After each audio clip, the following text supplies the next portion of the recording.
Characteristics पढ़ी। अब कुछ शब्दावली है जो थोड़ी सी दोस्तों नमस्कार, ग्रेट कंसेप्ट के इस ई प्लेटफॉर्म पे आपका हार्दिक स्वागत है। पहले वीडियो में हमने डायोड के बात किया था कि फॉरवर्ड बायस क्या होता है, फॉरवर्ड में कौन सी धारा बहती है, रिवर्स में क्या होता है और वो सारी चीजें पढ़ी थी। ठीक है, अब बेटा आपने पीएन डायोड की कैरेक्टरिस्टिक्स पढ़ी। अब कुछ शब्दावली है जो थोड़ी सी इंपॉर्टेंट है, इसलिए मैं बता रहा हूँ। उसके बाद अलग अलग कितने तरह के डायोड होते हैं उनके लिए मैं शॉर्ट में बात करूंगा। ठीक है, जो भी आपके कोर्स की दृष्टि से महत्वपूर्ण है।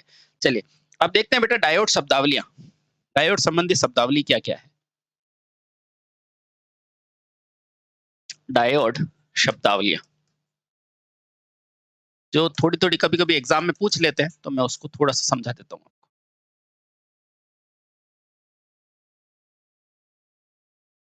चलिए, तो बेटा जब भी आप ये चैप्टर पढ़ते हो तो आपको एक टर्म सुनने को आती है, पदार्थ। तो ये पदार्थ क्या है? ये वो पदार्थ है जिससे ये डायोड बना है, चाहे वो सिलिकॉन है या जर्मेनियम। ठीक है, तो पहला क्या होता है बेटा? पदार्थ।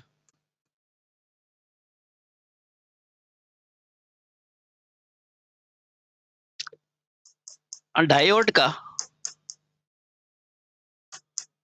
पदार्थ वह शब्द है, वह वस्तु है जिससे जिससे वह स्वयं बना है। वह खुद जिससे बना है ना, वो स्वयं बना है। अच्छा, तो मुझे बताओ ये कौन सा पदार्थ होगा? ये चालक होगा, कुचालक होगा या अर्धचालक? जल्दी से सोच के बताओ। तो बेटा आपको पता है यह क्या होगा? अर्धचालक होगा। तो लिखना, यह अर्धचालक होता है ना। जैसे जैसे कि सर आपको पता है, जैसे कि एक होता है सिलिकॉन और एक क्या होता है जिसका परमाणु क्रमांक कितना होता है बेटा? 14। ठीक है, ये भूलना मत। और एक आपका होता है जर्मेनियम। ठीक है, और इसका परमाणु क्रमांक कितना होता है? 32। ठीक है, ये दोनों पदार्थ होते हैं। ठीक है, चलिए एक बेटा आप इसमें डायोड जब पढ़ते समय एक शब्द सुनते हो, अधिकतम सुरक्षित तापमान, यानी कि पीक इनवर्स वोल्टेज, यानी कि रिवर्स बायस में वो अधिकतम वोल्टेज जहां पर ब्रेकडाउन ना हो, और ब्रेकडाउन में आपको समझा चुका हूं। ठीक है, तो अगला क्या है बेटा? दूसरा, अधिकतम अधिकतम सुरक्षित वोल्टता। अधिकतम सुरक्षित वोल्टता सर ये क्या होती है? बिल्कुल 2 मिनट में आपको सब समझ में आ जाएगा। ठीक है, अधिकतम सुरक्षित रिवर्स वोल्टता लिखो, ज्यादा अच्छे से होगा। रिवर्स वोल्टता, यानी कि जब मैं आपको ब्रेकडाउन पढ़ा रहा था ना, तब मैंने आपको बताया था एक वोल्टेज तक वो सहन कर सकता है, जहां माइनॉरिटी बहता है उसके बाद वो एकदम से धारा देता है, वो होता है बेटा ब्रेकडाउन। ठीक है, तो लिखो बेटा, इसे पीआईवी भी कहा जाता है। इसे इसे पीआईवी अर्थात पीक इनवर्स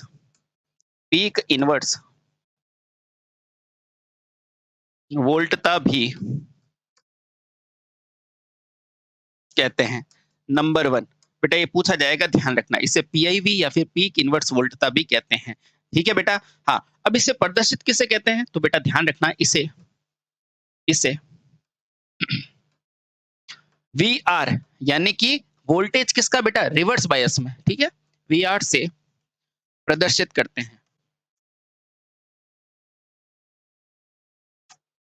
हैं। इसका अर्थ होता है, इसका अर्थ है किसमें बेटा? वी आर, यानी कि रिवर्स में वोल्टेज, यानी कि रिवर्स बायस में वोल्टता, रिवर्स बायस की वोल्टता। अब इसका परिभाषा देखते हैं बेटा, बहुत आसान है। देखो, रिवर्स बायस की वोल्टता यानी कि बेटा ध्यान रखना, पीआईवी का वह उच्च मान है जो रिवर्स बायस में डायोड को क्षति यानी कि दोष पूर्ण होने तक की क्षमता देता है। ठीक है बेटा, तो पीआईएफ से उच्च मान रिवर्स बायस पर डायोड के मध्य लगाया जाता है, जिससे कि डायोड क्षतिपूर्ति यानी कि क्षतिग्रस्त होने से बच सकता है। मैं आराम से लिखाता हूं, देखो यह वह मान है जहां तक डायोड रिवर्स बायस में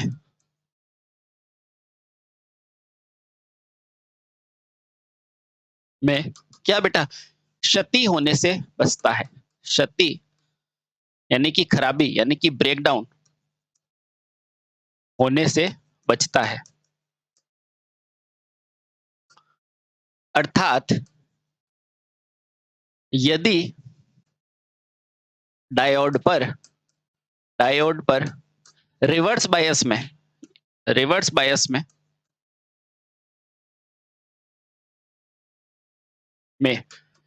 पीआईवी यानी कि पीक इनवर्स वोल्टेज से अधिक हो जाए, से अधिक वोल्टता लागू कर दी जाए, अधिक वोल्टता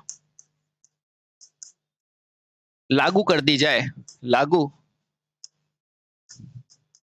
कर दी जाए, तो क्या होगा बेटा, तो डायोड का ब्रेकडाउन हो सकता है। तो डायोड क्षतिग्रस्त हो सकता है। क्षतिग्रस्त यानी कि ब्रेकडाउन हो जाता है, हो जाता है। आई होप बेटा ये चीजें आपको क्लियर है, क्योंकि अब आगे जब जाएंगे ना तो आप रेक्टिफायर पढ़ेंगे, उसके अंदर भी पीआईवी आएगा, तो आप कंफ्यूज मत होना। यहाँ पर मैंने आपको बता दिया है, पीआईवी यानी कि पीक इनवर्स वोल्टेज, यानी कि रिवर्स बायस में वो वोल्टता का मान जहां डायोड क्षतिग्रस्त नहीं होता। ठीक है, आप शुरू से पढ़ते आ रहे हैं तो बेटा कोई दिक्कत नहीं है, आपने जैसे इलेक्ट्रॉनिक्स पढ़ा है ना तो सब चीजें आपको कनेक्ट हो रही होगी। ठीक है, चलिए बहुत बढ़िया, बहुत सही। ठीक है, अब बेटा एक और शब्द पढ़ते हो, अधिकतम फॉरवर्ड सर्ज धारा। तो लिखना बेटा एक तीसरा पॉइंट, ये कौन सा है, पहला हो गया, दूसरा हो गया, अब तीसरा बेटा, अधिकतम फॉरवर्ड सर्ज धारा क्या होती है, अभी बताते हैं बेटा। सर्ज धारा, अधिकतम फॉरवर्ड सर्ज धारा क्या होती है, कभी कभी पूछेगा, तो लिखना बेटा, यह एक निश्चित अंतराल में डायोड में फॉरवर्ड दिशा में प्रवाहित होने वाली धारा होती है। ठीक है, तो लिखना बेटा, यह एक निश्चित अंतराल में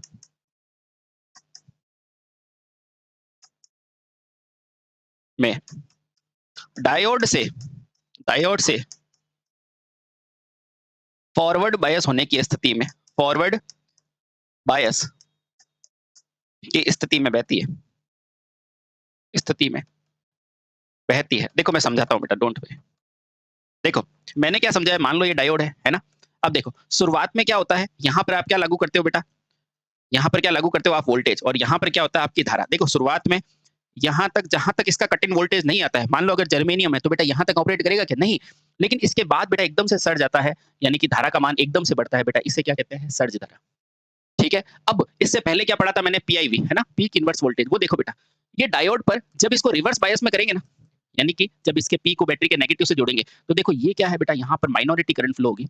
लेकिन जैसे ही क्या होगा कि एकदम से इससे ज्यादा वोल्टेज दे दोगे तो बेटा ब्रेकडाउन आ जाता है, तेजी से धारा बहने लग जाती है। ठीक है, तो बेटा यहाँ इसको कहते हैं ब्रेकडाउन। ठीक, तो ये है अधिकतम सुरक्षित तापमान, इसे कहते हैं वोल्टेज यानी कि पीआईवी, और ये क्या है आपकी सर्ज धारा। ठीक, क्लियर, चलो बहुत बढ़िया, आगे चलो बेटा। एक और टर्म आता है, उसको कहते हैं अधिकतम संधि का ताप। जब मैं माइनॉरिटी पढ़ा रहा था तो आपको बताया था कि जब जंक्शन पर ताप बढ़ जाएगा तो बेटा उसके अंदर होल्स और इलेक्ट्रॉन भी क्या करने लगेंगे, अल्पसंख्यक वाले भी रिकॉम्बिनेशन करने लगेंगे। ठीक है, तो लिखो बेटा वो तापमान कितना होता है, तो इसको बोलते हैं अधिकतम संधि तापमान। अगला क्या है, अधिकतम संधि तापमान, अधिकतम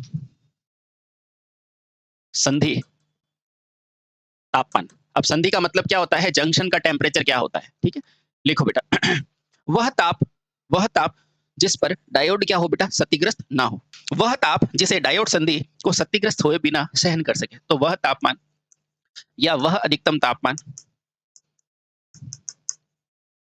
तापमान जहां डायोड बिना क्षतिग्रस्त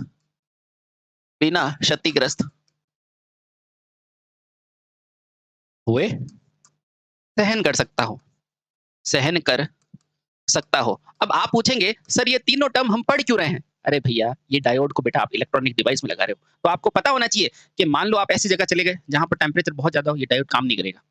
सर पीक इनवर्स क्यों पढ़ रहे हैं, मान लो रिवर्स बायस पे ज्यादा वोल्टेज लगा दिया, डायोड खराब हो जाएगा, तो बेटा इसलिए हम पढ़ते हैं सर्ज धारा, ताकि आपको पता चले कि धारा बहेगी कितनी। समझ में आया, तो बेटा और पदार्थ को इसलिए पढ़ा जाता है ताकि आपको पता तो हो ये सिलिकॉन है या जर्मेनियम, इसको किस किस टेम्परेचर तक ऑपरेट कराना है। तो इन सारी चीजों के लिए हम क्या पढ़ते हैं, इन छोटे छोटे शब्दों को पढ़ते हैं। आई होप बेटा बहुत अच्छे से आपको क्लियर हो गया। ठीक है, चलिए ये है सब इसके बारे में कुछ महत्वपूर्ण परिभाषा है, ठीक है? इसे कहते हैं बेटा डायोड की शब्दावली। इसमें महत्वपूर्ण क्या है? ये पीआईवी, क्योंकि आगे चल के आप देखेंगे कि full wave, bridge wave, rectifier होते हैं, उसकी पीआईवी कितनी होती है, वो सारी चीजें, ठीक? क्लियर? बहुत बढ़िया। चलिए। हम्म। अब बेटा आपके कोर्स में कुछ महत्वपूर्ण डायोड है, उनके बारे में हम टू द पॉइंट चीजें पढ़ते हैं ताकि आपका समग्र डायोड कंप्लीट हो जाएगा, ठीक है? चलिए, आई होप आपको ऑपरेशन बहुत अच्छे से क्लियर हो गया होगा।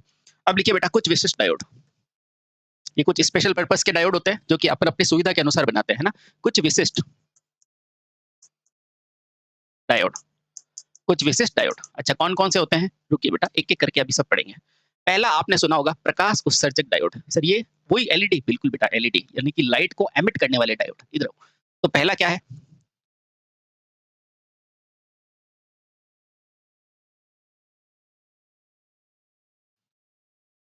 प्रकाश उत्सर्जक डायोड।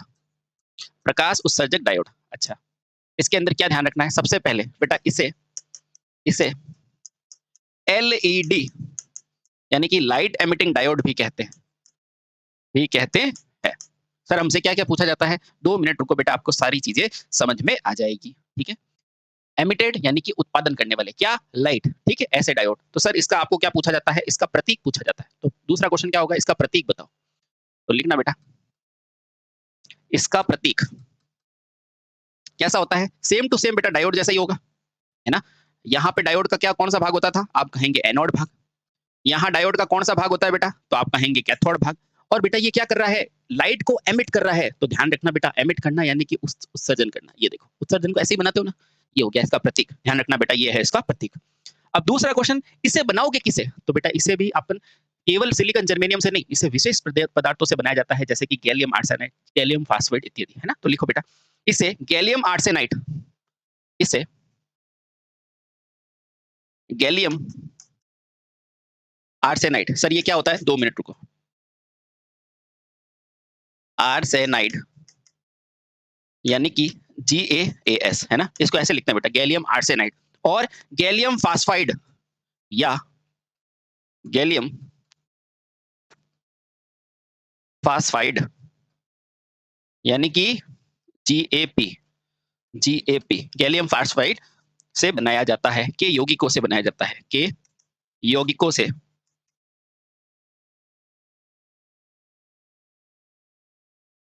देखो बेटा यहाँ क्या लिखा है मैंने? यौगिक। यौगिक में मतलब इनकी मात्रा समान होगी।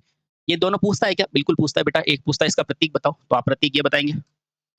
ये तीर का निशान ध्यान रखना बेटा। एक इसकी एलईडी का फुल फॉर्म है, तो लाइट उत्सर्जक डायोड, ये पूछता है। और क्या पूछेगा? सर ये किससे बनेगा? तो गैलियम आर्सेनाइड यानी कि GaAs और गैलियम फास्फाइड यानी कि GaP से बनेगा, ठीक है? बहुत बढ़िया। चलिए, इसमें होता क्या है? इसकी स्पीड इतनी तेज क्यों होती है सर? क्योंकि बेटा इसमें होल्स और मुक्त इलेक्ट्रॉन के रिकॉम्बिनेशन की दर जो होती है बेटा, क्या होती है? बहुत ज्यादा अधिक होती है। तो लिखना बेटा, इसमें, इस डायोड में, ये इंपॉर्टेंट है,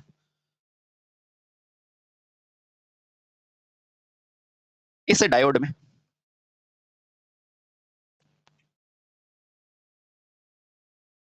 होल्स तथा इलेक्ट्रॉन, अब आप जान चुके हैं बेटा होल्स क्या होते हैं, इलेक्ट्रॉन क्या होते हैं ना?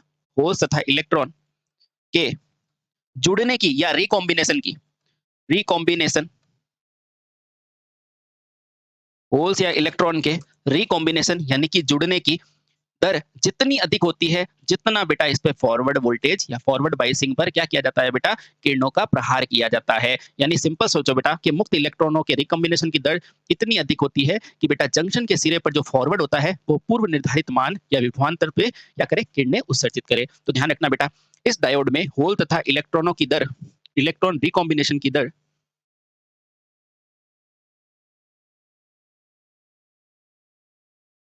की दर किस पे बेटा?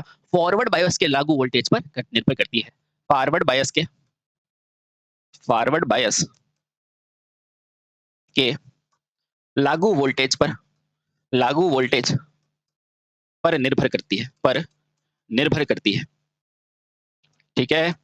अच्छा, यानी कि जैसे ही बेटा इसके सिरों पर आप बैटरी लगाओगे ना, तो जितनी फॉरवर्ड बायस में लगाओगे ना, उतनी ही क्या करेगा बेटा? किरणें उत्सर्जित करेगा, ठीक है? इसे ही कहते हैं लाइट एमिटिंग डायोड, ठीक? आराम से देखो बेटा, इसका मतलब क्या है? इसका मतलब क्या है? इसका मतलब ये है बेटा कि ये किस बायस पे काम करता है? तो एलईडी हमेशा बेटा फॉरवर्ड बायस पर कार्य करता है, ठीक है? तो लिखना बेटा, यह एलईडी सदैव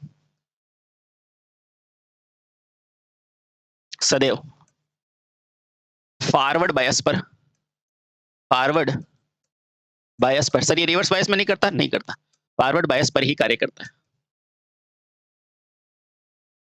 है। और ये कार्य क्या है बेटा? प्रकाश को उत्सर्जित करना। यह कार्य तथा एक निश्चित मात्रा में लागू वोल्टेज के सापेक्ष, लागू वोल्टेज के सापेक्ष क्या करता है बेटा? लाइट को उत्सर्जित करता है या प्रकाश किरणों को उत्सर्जित करता है, प्रकाश उत्सर्जित करता है। चलिए बहुत बढ़िया। अब क्वेश्चन आएगा आपके दिल में कि सर ये कितने तरह का प्रकाश उत्सर्जित करता है? तो बेटा आपके सिलेबस में और जितना अभी रिसर्च है, तो बेटा आप ये ध्यान रखना, ये 4 प्रकार के रंग को उत्सर्जित करता है। एलईडी के 4 रंग है ना, ध्यान रखना। तो यह एलईडी, तो ये भी हो सकता है बेटा एलईडी के रंग कितने होते हैं, तो ये भी ध्यान रखना। तो यह एलईडी मुख्यतः 4 प्रकार की होती है, मुख्यतः 4 रंगों में होती है, 4 रंगों में उपलब्ध होती है। सर कौन-कौन से रंग होते हैं? बताता हूँ बेटा। तो पहला रंग कौन सा होगा आपका? नीला, दूसरा लाल, हरा और पीला। पहला कौन सा होता है? हरा। सर ये तो याद है हमें, बहुत सही। दूसरा कौन सा है? नीला, सर ये भी याद है हमें। तीसरा कौन सा है? लाल, सर ये भी याद है। और एक कौन सा होता है बेटा? पीला। यही होती है? ठीक है, तो ये रंग ध्यान रखना है इसके। कौन-कौन से रंग होते हैं बेटा? हरा, इसको विबग्योर से याद कर सकते हैं क्या? कोशिश कर लो बेटा। ये देखो, ये रेड, ये येलो, है ना? ये ग्रीन और ये ब्लू। यानी कि ये जो पीछे का जो ओ है ना, यहाँ से एलईडी का कलर नहीं होता, आई से भी नहीं होता और वी से भी नहीं होता। बेटा कौन-कौन से कलर होगा? बी, जी, वाई और आर, ठीक है? इनसे होगा। समझ गए? वायलेट से नहीं, इंडिगो से नहीं। कौन सा पहला कौन सा कलर है बेटा? ब्लू, फिर ग्रीन, फिर येलो और फिर रेड। बेटा ये एलईडी को उत्सर्जित लाइट को ये कलर होते हैं, ठीक है? ध्यान है? चलिए बहुत बढ़िया। यहाँ से बस ओ को हटा लेना, बाकी पीछे के चारों वही कलर आ जाएंगे, ठीक है? पहला क्या हो जाएगा? हरा, नीला, लाल और पीला। बेटा ये क्या है? एलईडी के उपलब्ध कलर है, ठीक है? चलिए बहुत बढ़िया। एक-एक पॉइंट बेटा टू द पॉइंट आप याद रखना, आपको क्वेश्चन आएगा। नहीं याद रहता तो विबग्योर लिखना और ओ को हटा देना और पीछे के चारों ले लेना, ठीक है? चलिए बहुत बढ़िया। सर इसका उपयोग कहाँ होगा? तो ध्यान रखना बेटा, जहाँ पे भी इंडिकेटर बल्ब के रूप में के साथ एनोड के रूप में इसका उपयोग होता है, तो लिखना बेटा इसका उपयोग, यानी कि एलईडी का उपयोग इंडिकेटर बल्ब में, इंडिकेटर यानी कि जो इंडिकेट करता है आपको, इंडिकेटर बल्ब में सीधा पूछेगा बेटा कैथोड के रूप में। क्यों नहीं? कैथोड तो लाइट उत्सर्जित करता है। इंडिकेटर बल्ब में एनोड के रूप में होता है, एनोड के रूप में होता है। क्लियर? ये लो सर आपका एलईडी कंप्लीट। यहाँ से एक क्वेश्चन पूछा जाता है। क्या क्या क्वेश्चन पूछेगा? तसल्ली से देखो बेटा। सबसे पहले पूछेगा ये प्रकाश उत्सर्जक को क्या बोलते हो? क्या बोलोगे? एलईडी। प्रकाश उत्सर्जक का प्रतीक क्या होता है? तो क्या लगाओगे? एनोड, कैथोड और लाइट को उत्सर्जित करके बताओगे। अगला बेटा बनता कैसे है? तो गैलियम आर्सेनाइड यानी कि GaAs और गैलियम फास्फाइड यानी कि GaP से बनता है। तीसरा पॉइंट सर इसमें क्या होता है? इसमें भी वही होता है बेटा, होल्स और इलेक्ट्रॉन का रिकॉम्बिनेशन होता है, लेकिन ये किस पर निर्भर करता है? फॉरवर्ड बायस की वोल्टेज पर। ऑप्शन में अगर रिवर्स हो तो बेटा वो गलत है, ध्यान रखना, ठीक है? अच्छा इसका मतलब क्या है? इसका मतलब क्या है कि एलईडी सदैव फॉरवर्ड बायस पर कार्य करता है। समझ में आया? बहुत बढ़िया। अब देखो बेटा, एक निश्चित मात्रा में लागू वोल्टेज के साथ क्या करता है? प्रकाश को उत्सर्जित करता है। ये हो गया एलईडी। अब क्या पूछेगा कि बताओ कौन कौन से रंग होते हैं? तो बेटा मुख्यतः 4। फिर याद नहीं रहता तो लिखना विबग्योर। क्या लिखोगे? विबग्योर। विबग्योर के अंदर जो पीछे के रंग होते हैं उसमें से ऑरेंज को हटा देना और बाकी पीछे के चारों कलर ले लेना, जैसे कि ब्लू, ग्रीन, ऑरेंज और रेड। नहीं, ब्लू, ग्रीन, येलो और रेड। यानी कि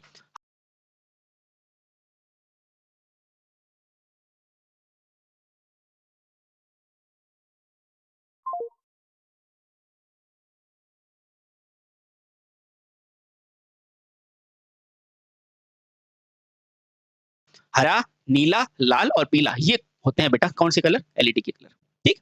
और लास्ट में इसका उपयोग कहाँ होगा बेटा? इंडिकेटर बल्ब में एनोड के रूप में। ये शब्द को गौर करना बेटा, एनोड के रूप में, कैथोड के रूप में नहीं, ठीक है? सर कैथोड के रूप में क्यों नहीं? अरे भैया कैथोड के रूप में आप लाइट को यूज करोगे, जहां इलेक्ट्रॉन देते हैं ना वो होता है कैथोड, ठीक है?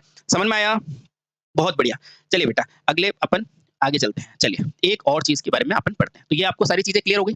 चलिए बहुत बढ़िया, शाबाश। चलिए अब अगला जो आपके पास आता है वो क्या आएगा? अगला आएगा बेटा वैरेक्टर डायोड। कौन सा आएगा? वैरेक्टर, है ना बेटा? इसके लिए भी आपको टू द पॉइंट चीजें ध्यान रखनी है। तो स्पेशल के अंदर दूसरा कौन सा? वैरेक्टर। ये सारे पॉइंट याद होने चाहिए बेटा, ध्यान रखना। पहला करा दिया मैंने, दूसरा,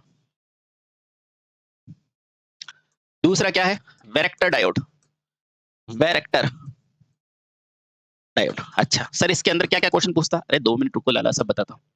ठीक है? अच्छा, सर इसका अन्य नाम पूछता है, तो ध्यान रखना इसका अन्य नाम क्या है? वेरिएबल कैपेसिटर, रजिस्टर नहीं, वेरिएबल कैपेसिटर। तो लिखना बेटा, इसका अन्य नाम, इसका इसका अन्य नाम क्या होता है बेटा? वेरिएबल, यानी कि जिसके मान को परिवर्तित किया जाए, वेरिएबल कैपेसिटर होता है। वेरिएबल कैपेसिटर होता है, ठीक है। सर इसका भी प्रतीक पूछते हैं, बिल्कुल पूछते हैं बेटा, इसका प्रतीक ध्यान रखना। देखो इसका प्रतीक, सबसे पहले सर इसमें भी डायोड बनाऊंगा, बिल्कुल अब डायोड बनाना, डायोड बना दिया। सर इसके अंदर मैं ऐसा बनाऊंगा क्या? बिल्कुल ऐसा बनाना, लेकिन बेटा एक कैपेसिटर बनाने के लिए आपको क्या कर दो, थोड़ी सी इसकी जो दूसरी वाली भुजा है ना उसको टेढ़ी कर दो, ये बन गया बेटा इसका। अब बेटा ये क्या है? वेरिएबल, वेरिएबल का अर्थ क्या होता है? इधर आओ बेटा, वेरिएबल का मतलब होता है जिसके मान को क्या किया जा सकता है बेटा? परिवर्तित किया जा सकता है। जिसका मान क्या किया जा सकता है? परिवर्तित, है ना? तो जब भी बेटा किसी के मान को परिवर्तित करोगे ना, मान लो आर के मान को परिवर्तित, तो बेटा इसके ऊपर ऐसा निशान लगा देते हैं, ठीक है? तो कुछ नहीं, यहाँ पर भी क्या लगा दो, ये ऐसा निशान। इसका मतलब क्या है? इसके मान को मैं परिवर्तित कर सकता हूँ। ठीक, याद हो गया? बहुत बढ़िया, आराम से देखो, ठीक है। अब इसमें भी पी और एन अर्धचालकों को बेटा क्या किया जाता है? चालक प्लेट की भांति अवक्षय परत को परावैद्युतांक की भांति कार्य कराते हैं। अब इसमें क्या है बेटा? ये पी है यानी कि पॉजिटिव है, और बेटा एक है एन, ये क्या है? चालक, और बेटा ये कैपेसिटर किसकी तरह कार्य करेगा? परावैद्युतांक का, है ना? तो लिखो बेटा इसमें भी, ये आपका वही एनोड, ये क्या हो जाएगा? कैथोड। क्या लिखोगे बेटा? इसमें पी तथा एन को, पी यानी कि पी सिरा और एन सिरे को टाइप के अर्धचालकों को बेटा चालक की भांति, पी तथा एन अर्धचालकों को, चालकों को किसकी तरह बेटा? चालकों को चालक प्लेट की भांति, चालक प्लेट की भांति, भांति का मतलब होता है बेटा तैयार, मतलब की तरह की भांति, तथा अवक्षय परत यानी कि जो बीच की परत है ना, ये वाली डिप्लीशन परत, तथा अवक्षय परत को किसकी? परावैद्युतांक पदार्थ की भांति कार्य कराया जाता है। तथा ये जो बीच की परत है ना, अवक्षय परत यानी कि डिप्लीशन लेयर, अवक्षय परत को किसकी तरह बेटा? परावैद्युतांक पदार्थ की तरह, परावैद्युतांक पदार्थ की तरह कार्य कराया जाता है, पदार्थ की तरह कार्य कराते हैं। अब मुझे ये बताओ, अब मुझे ये बताओ, जब भी दो चालक प्लेटें होती है भाई, कैपेसिटर की परिभाषा क्या है? चालक के बीच में क्या भरा होता है? परावैद्युतांक, यही कैपेसिटर होता है। तो यहाँ चालक क्या है? पी, ये एन, और बेटा बीच में आपने क्या किया? ये डिप्लीशन लेयर को आपने परावैद्युतांक की तरह, तो ये हुआ कि नहीं कैपेसिटर आपका, है ना? तो बेटा इसीलिए इसको क्या बोला जाता है? Variable capacitor. बोलो समझ में आया? पक्का? बिल्कुल। अब देखना बेटा, सर इसका नंबर, इसकी इसके मान को मैं बार-बार परिवर्तित कर सकता हूँ, यानी कि कोई कैपिंग होगी तो बेटा इसे वेरिएबल कैप यानी कि वेरी कैप भी कह सकते हैं। क्यों? क्योंकि इसके मान को परिवर्तित करते हैं ना, तो बेटा इसे वेरी कैप भी कहा जाता है। तो लिखना बेटा, इस प्रकार के डायोड को,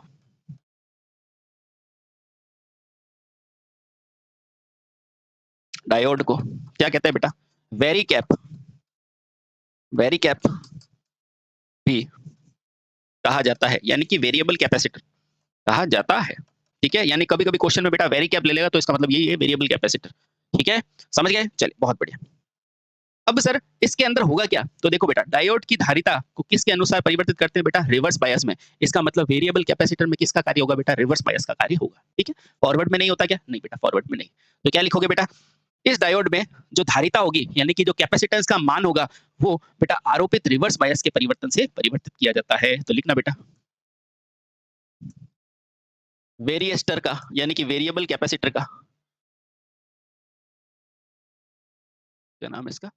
वैरेक्टर, वैरेक्टर डायोड की धारिता का मान, धारिता का मान किसके परिवर्तन के साथ? रिवर्स बायस की वोल्टेज के साथ परिवर्तित किया जाता है। ये इंपॉर्टेंट लाइन है बेटा, देखना। का मान रिवर्स बायस, रिवर्स बायस की वोल्टता, रिवर्स बायस की वोल्टता परिवर्तन के आधार पर होता है ना? ये पूछा जाता है बेटा, वेरिएबल कैपेसिटर किस मोड पे कार्य करेगा, तो रिवर्स बायस में। ठीक, चलिए अब बेटा इसका प्रयोग कहाँ होगा, तो ध्यान रखना बेटा ये क्या चीज है, कैपेसिटर है। और मैंने आपको जब पढ़ाया था कैपेसिटर, उस समय मैंने ट्यूनिंग सर्किट पढ़ाया था ना। ट्यूनिंग सर्किट में क्या कर रहे थे बेटा, वो कैपेसिटेंस ही तो चेंज कर रहे थे। तो बेटा इसका प्रयोग कहाँ होगा, ट्यूनिंग सर्किट में होगा। ठीक है, बहुत सही। तो इसका प्रयोग कहाँ होता है, ट्यूनिंग परिपथ में होता है। इसका प्रयोग कहाँ होता है बेटा, ट्यूनिंग परिपथों में होता है। चलिए बेटा, तो ये दो प्रकार के स्पेशल डायोड आपने पढ़ लिए है ना, टू द पॉइंट है। क्या क्या ध्यान में रखना है, इसका प्रयोग कहाँ होगा, ट्यूनिंग परिपथ में होगा, रिवर्स बायस में कार्य करेगा। ठीक है, उसके अलावा इसे वेरिएबल कैपेसिटर कहते हैं, वेरी कैप कहते हैं। और बेटा इसके अंदर ये इंपॉर्टेंट है कि जो पी और एन है ना, वो चालक की तरह कार्य करेगा, और अवक्षय परत किसकी तरह कार्य करेगी, परावैद्युतांक की तरह। ठीक है, चलिए बाकी अपन पढ़ते हैं अगले वीडियो के अंदर। Thank you so much. Bharat माता की जय। वंदे मातरम।